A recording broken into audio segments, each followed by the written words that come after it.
Howdy, folks. Dr. Will Wong here.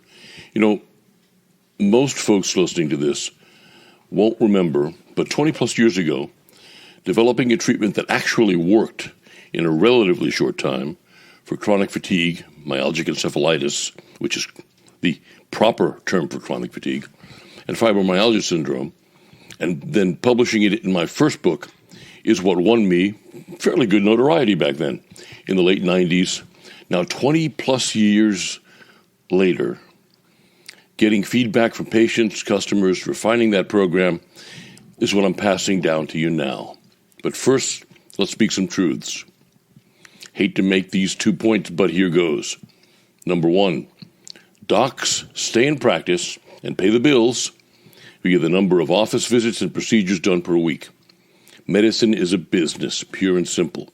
Curing patients quickly means less office visits had and less procedures done. With chronic fatigue syndrome, aka myalgic encephalitis, meaning brain swelling caused muscle pain, and fibromyalgia syndrome, treatments can last for months, even years worth of office visits and procedures.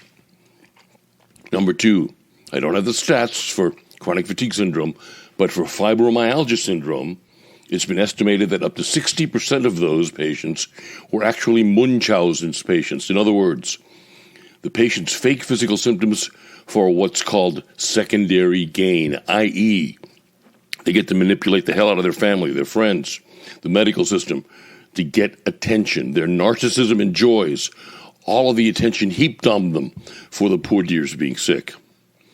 Once I figured this out, I refused to work with any fibromyalgia patient who refused to stick to the protocol or who refused to do the exercise. This article is not aimed at those patients. This piece is aimed at the true fibromyalgia patients, the patients who really hurt and are severely limited in their work and daily activities, who will do anything to get better.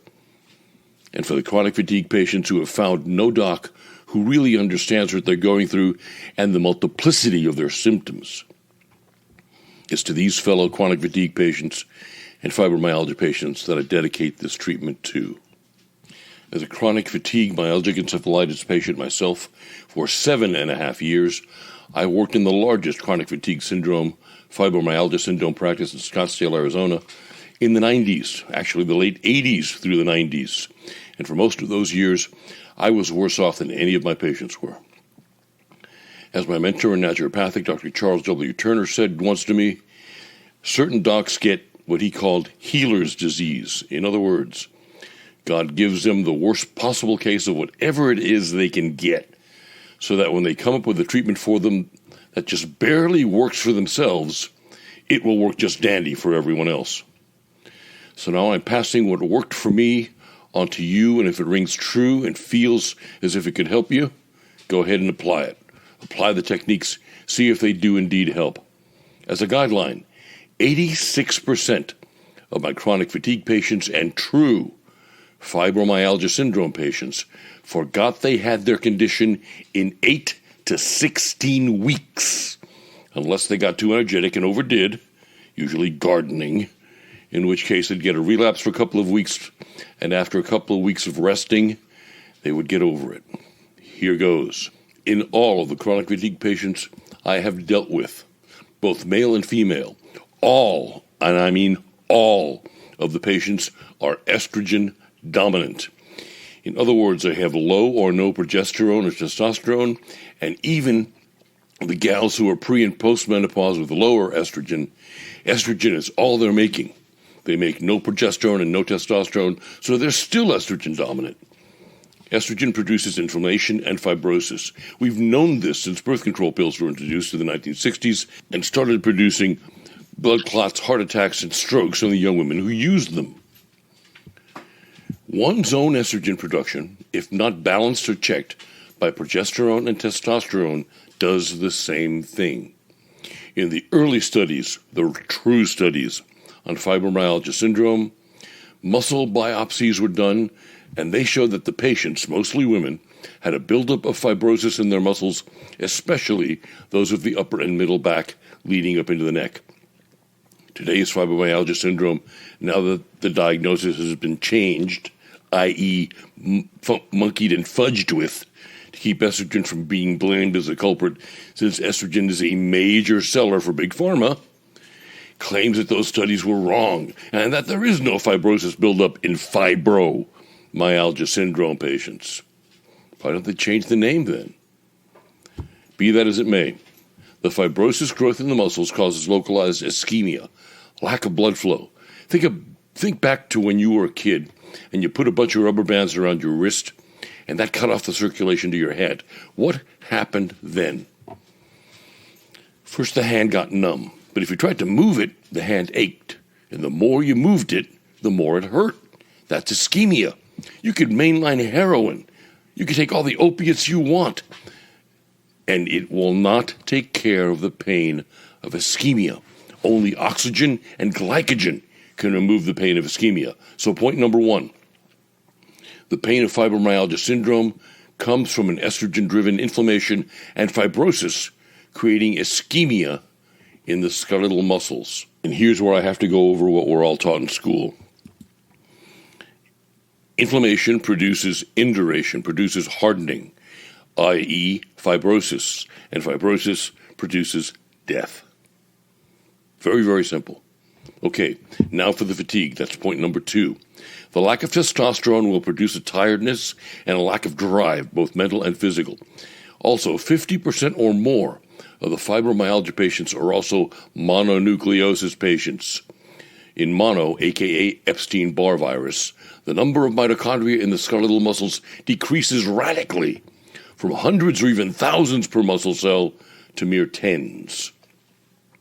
The muscular mitochondria produce 80% of the adenosine triphosphate, the blood sugar that everything on your body runs on, and the lack of mitochondria leaves us tired in the extreme. Now, there is no drug, no herb, no nutrient, no nothing that can cause the mitochondria to regrow.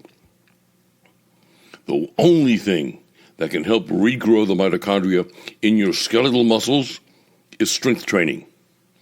But that work has to be done in a particular way so as not to blow out all the body's energy reserves and leave you even worse. Point number three, the brain inflammation. The term myalgic encephalitis tells us the muscle pain is associated with a brain swelling, and I will flatly state why traditional medicine has poo-pooed chronic fatigue syndrome and fibromyalgia syndrome for so long and taken its patients down certain paths to obfuscate what the actual cause of the condition is. In the mid-90s, a few of us docs in the original Townsend newsletter for doctors were writing to each other, and usually in a pre-internet forum, trying to figure out why we were so sick with chronic fatigue or with fibromyalgia. One brilliant pathologist from Washington State, and I wish I could remember the fellow's name, but it's been 30 years, so I'm sorry. I've forgotten it. Figured it out. We were all suffering from post-polio syndrome. Polio produces what? Brain swelling and muscle pain. We got the post-polio syndrome not from having had polio, but from having been given the Sabin live polio inoculation as children. In post-polio, 30 years or so after the inoculation, the virus comes back out to play. Just like chickenpox, both the actual condition and the vaccine produces shingles in adults. The 30-plus symptoms of polio, from the brain swelling to the muscle stiffness to the pain to the fatigue, etc., etc., etc., line up exactly when compared to chronic fatigue syndrome. So we have a virus to suppress. Now, you can't kill a virus. Every virus you've ever been exposed to via sickness or inoculation is happily sleeping along the anterior horn cells of your spinal nerves, waiting for a big dip in your immunity so they can come back out to play. So we need to do and take things that will lower our viral load and increase our immunity. And with all that in mind, now we get to the actual protocol. Zymessence, 2 capsules taken 3 times daily.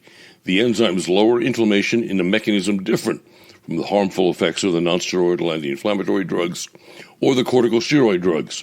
And they're the only thing on God's green earth that can eat away at fibrosis and scar tissue and get rid of it and keep it away. The enzymes are also mildly antiviral and antibacterial and are proven immune modulators. To learn what systemic enzymes do, please go to the lecture on YouTube titled Fighting the Things Most Likely to Kill Us. Fighting the Things Most Likely to Kill Us. Next product, Mag-Scorbate. 1 capsule, 2 times daily. Magnesium should be the most abundant mineral in soft tissue, and the lack of it causes muscle stiffness and spasm, as well as can cause constipation, night cramps, restless leg syndrome, cardiac arrhythmia when the deficiency is extreme. Next, Anti-Senescence Max, to help increase your body's making of testosterone and progesterone, and to help block estrogen's actions in the body and boost immunity.